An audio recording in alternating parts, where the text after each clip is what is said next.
Para voto, o vereador Rafael Bueno. Bom, senhor presidente, colegas vereadores, eu já declarei sim a votação, mas vereador Ramon, na verdade não é partido, eu não voto a cabresto, né? Eu tenho formação política, tenho formação acadêmica, né? E não sou que nem o vereador falou também, não preciso vangloriar e dizer meu currículo, mas eu tenho formação, então não preciso pensar para o partido. O PDT defende essa proposta, que o PCdoB, PSB, PSOL defende, inclusive já ingressaram com ação.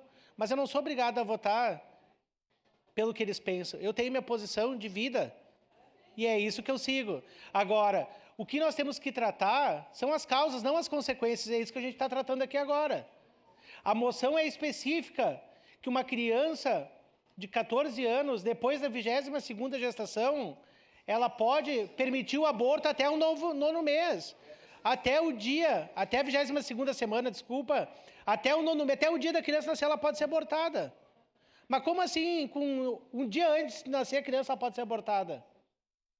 Né? Então, cadê toda a rede de saúde?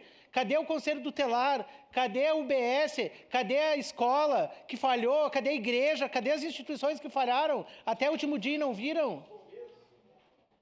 Então, assim, olha, o que nós estamos tratando são as consequências de uma falha de todas as instituições da sociedade. E aí a gente tem que defender, sim, toda a sociedade, os brasileiros e brasileiras, vereador Ramon. Vamos lá, Campos da Serra não tem escola. 4.000 crianças não têm educação infantil. Essas crianças são vulneráveis para o estupro, violência doméstica. Por quê? Porque o Estado não garante as condições mínimas.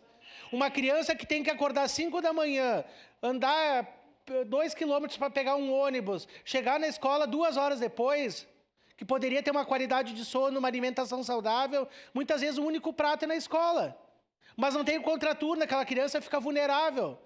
E no contraturno, aquela criança vulnerável pode ser aliciada para droga, pode ser aliciada, né, para prostituição, abusada sexualmente, violência. Então, nós estamos tratando as consequências. Eu acho que a gente tem que tratar mais as causas do que as consequências, porque daí a gente trata um monte de coisa. Daqui a pouco a gente vai fazer uma moção para tratar a redução da maioridade penal. Outra situação, por quê? Porque a gente não trata as causas, a gente só fica tratando as consequências. Voto sim, presidente. Obrigado.